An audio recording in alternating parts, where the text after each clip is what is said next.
Today we have a very special guest, the new Director General of the Taipei Economic and Cultural Office in Atlanta, Director General Jared Lin. And Director Lin just recently arrived in Atlanta, Georgia, from Taipei. But he is not a newcomer to America. He has been serving in another posting at Washington, D.C. And today he's joining us in a very exclusive interview conversation. And welcome to Atlanta, Director General Lin. Well, thank you, Lee, for this opportunity to introduce myself to you. My name is Jared Lin, and I'm the new head of the office in TECO Atlanta since mid-August. Atlanta is my third post overseas, followed by Brussels, Belgium from 2006 to 2011, and Washington, D.C. from 2015 to 2021. And right before I came here, I was the Deputy Director General for Europe in the Ministry of Foreign Affairs. Well, this is my first time ever to the southeastern region of the country. And my office covers 6 amazing states from Alabama, Georgia, Tennessee, North and South Carolina, and Kentucky. And the southeastern region of the country is full of vitality and opportunity. I could see thriving communities and the multiple opportunities and emerging industries. And I'm excited to be here. And I look forward to working with friends and partners across the 6 states to elaborate and to deepen our relationship. Taiwan is a major global player in technology and manufacturing. How do you see opportunities for expanding trade and investment between Taiwan and Georgia and the Southeast, and particularly in industries such as logistics, technology, and agriculture? Yeah, well, thank you, Lee, for this important question.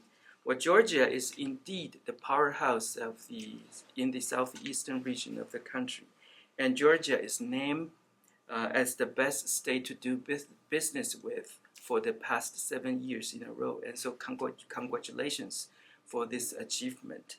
And we are thrilled to see that the Georgian state government sent a trade delegation to Taiwan this past March to seek out more opportunities to work with Taiwanese business community. Well, Taiwan is well known for its semiconductor and high-tech industries. Thanks to U.S. assistance for Taiwan to develop its industrial base for the past decades. Now Taiwan is here as an able and a reliable partner for the U.S., and we are ready to contribute to that in this region. And I've seen a trend more now than ever that more and more Taiwanese businesses will come and seek investment opportunities in the U.S. Therefore, we would like to invite the state government by showcasing the geopolitical significance in this region to attract more Taiwanese businesses, companies to come here. So for that purpose, and I would like to invite Governor Kemp to consider one, organize and lead a business delegation to Taiwan soon. And the second, opening a representative office in Taiwan, just like 23 other offices that other states and Guam have already established. How can Taiwan and Georgia businesses better collaborate to strengthen two-way trade? And what role can TECO Atlanta play in facilitating this connection? TECO in Atlanta is the official liaison office for Taiwan government and here in the southeastern region. And so we welcome all who are interested in doing business in especially trade and investment in Taiwan, or even attract those trade and investment to this region, and then treat us as the liaison office, and then we are a bridge for both sides, and we want to play that role well. Taiwan is also known to have a very vibrant cultural identity with deep traditions in arts, cuisines, and film. What cultural initiatives are planned by your office to introduce more Taiwanese culture to communities in Georgia and the Southeast, Director General? Well, thank you, Lee, for this important question. Before I answer your question, let me say that when we use the term culture, we are talking about living and ways of living. And Taiwan's culture is unique in many ways. Taiwan is a melting pot, I have to say, with different people coming from different parts of the world at different times. First, you will see Aborigines already there for thousands of years, already there. And then you have people coming from different parts of China to Taiwan at different times of the history. And then you will also see Europeans coming to Taiwan and stay there for some time. And then later, Japan had Taiwan for half a century. And then you also have America, exercising strong influence on the island. And so that's one thing. And the second is that you could also see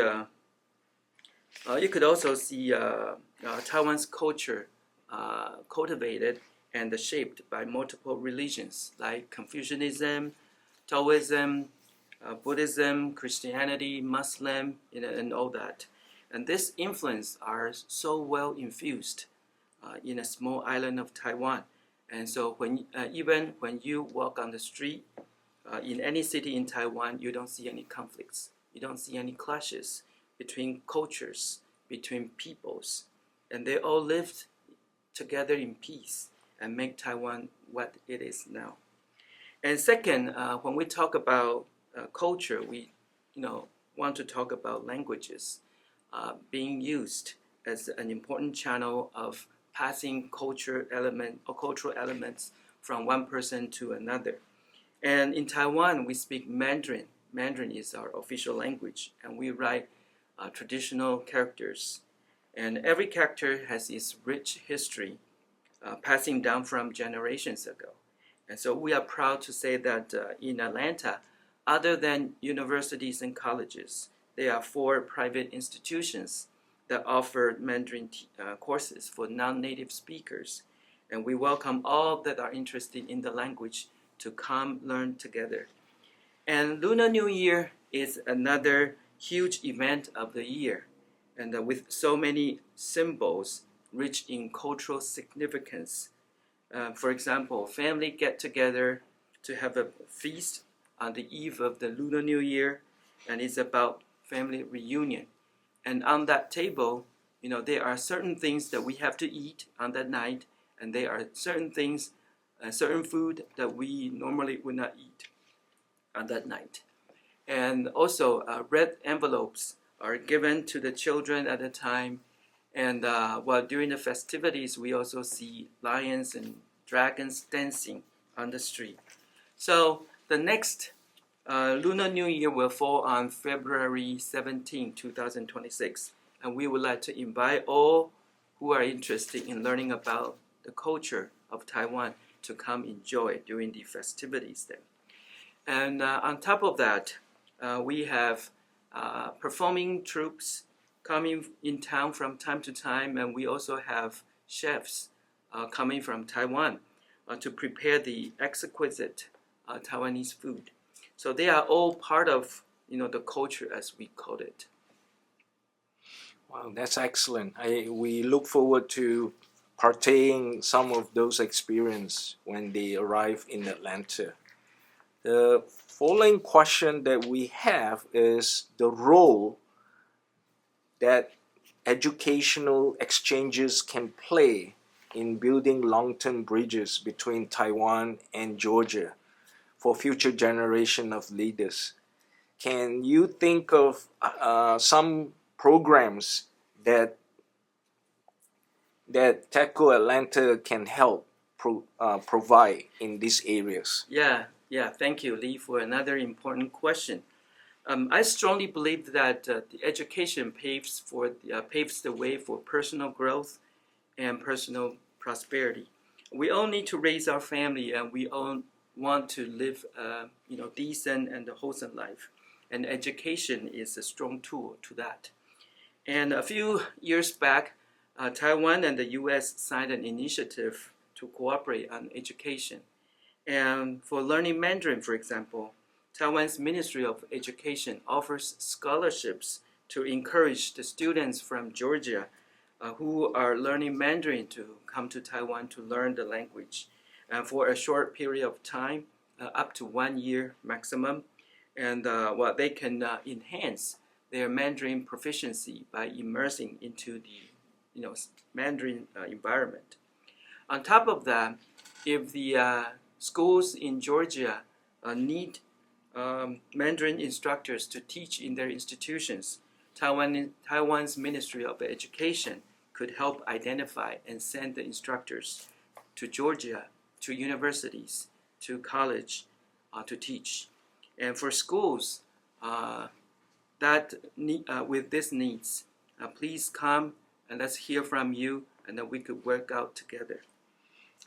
And for students wishing to pursue degrees, whether they are undergraduate or doctoral or master's or doctoral degrees, the Taiwan's Ministry of Education also offers scholarships to study in any universities in Taiwan in the field of your choice. And let me tell you, among more than 100 universities in Taiwan, we have 6 of them that have the semiconductor schools that could help students embrace, this high-tech jewel. And we hope that the students here can take advantage of the opportunities to learn these top-notch skills in Taiwan. And we also encourage schools of both countries to build partnerships. And this is one thing that me and my office are going to push forward. And one more program, which is a little bit shorter. That's called the Mosaic Taiwan. Mosaic Taiwan is a program for the bright young men and young women to learn about Taiwan firsthand. In the 2-week program in Taiwan, this up-and-coming leaders would attend workshops, lectures, cultural visits, and the extensive cultural activities to learn about the geostrategic importance of Taiwan in East Asia and even in the wider world. Atlanta is often seen as the gateway to the South for international trade and diplomacy. How does Taiwan view the strategic importance of having a strong presence in Georgia and the Southeastern U.S. states? Well, may I say first that I would like to express my sincere gratitude to the Georgian General Assembly, the Senate, and the House of Representatives for passing resolutions earlier this year in support of Taiwan's meaningful participation in international organizations like WHO, ICAO, UNFCCC, and Interpol. And we are grateful for the Georgian political leaders for their confidence in Taiwan, being able to contribute to the world in the fields of healthcare, civil aviation, climate change, and the criminal policing. And Taiwan has all reasons to participate in all these organizations. And Taiwan's contributions serve interest for all people concerned. First, we are proud to say that in many aspects, Taiwan is leading the world and has something to share with the world, with this international community. For example, in healthcare, Taiwan's Health insurance covers more than 99.9% of the total population, including foreigners living in Taiwan. And Taiwan citizens have high confidence in the health system we have in Taiwan. In civil aviation, Taipei's Flight Information Region, so-called Taipei FIR, is one of the more than 300 FIRs that constitute the secure network of the civil aviation under ICAO. And Taiwan Taoyuan Airport ranks the most friendly and one of the cleanest airports in the world. And we even have one of the safest airlines in the world for the past years already. And in climate change, Taiwan has adopted a policy to reach net zero emission by 2050, and with 205 as baseline year. And overall, Taiwan's greenhouse gas emission are already showing downward trend. In 2023 alone, Taiwan's net emission is 4.64% reduction compared to 2005, and carbon intensity fell by 44.62% compared to 2005.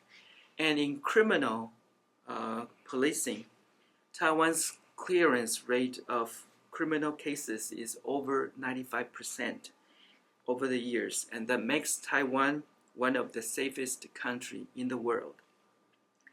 Having said that, Taiwan can help and is willing to help. Taiwan also needs to improve itself by learning from other countries. And so Taiwan's participation is definitely beneficial to the international community and to the individual members of the organization.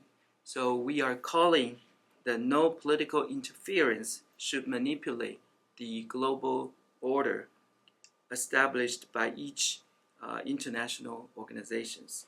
And we hope that Georgia, along with other states and the federal government and like-minded countries, continue to support Taiwan's appeal for meaningful participation in international organizations.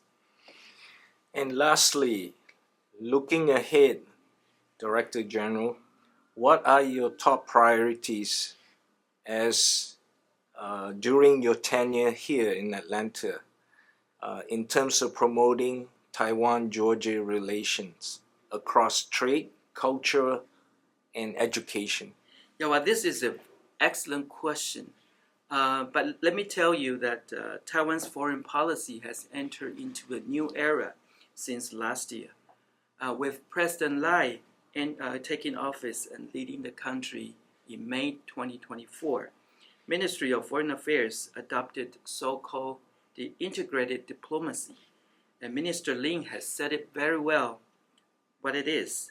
And there are three major components in this strategy, including shared values, economic prosperity, and alliance relationship. And each term is quite telling. And in simple terms, the integrated diplomacy is about working with friends and partners to bring more democracy, peace, and prosperity to the benefits of all people concerned. So having said that, Taiwan's diplomacy under the integrated diplomacy strategy is not anymore limited to government engagements. It's about working with all stakeholders who are partners and that can bring more democracy, peace, and prosperity to the people in the state of Georgia and Taiwan. So to answer your question, what are my top priority working here? There are many folds. To achieve the goals that I just mentioned, I would like to find opportunities to cooperating with not only the governor, state government agencies, and state legislators, but also business operators, school principals, think tankers, NGOs, city mayors, and even the professionals who work on AI, healthcare, green energy, drone, supply chain, semiconductor, etc., etc. And I want to find those who want to pair and who want to partner with Taiwan and work on the issues that are beneficial to the people of both sides. Well, excellent answer to all our questions today in our conversation, Director General. And thank you for your time. And we look forward to seeing you in the community and also to learn more about your initiative going forward. Thank you. Thank you.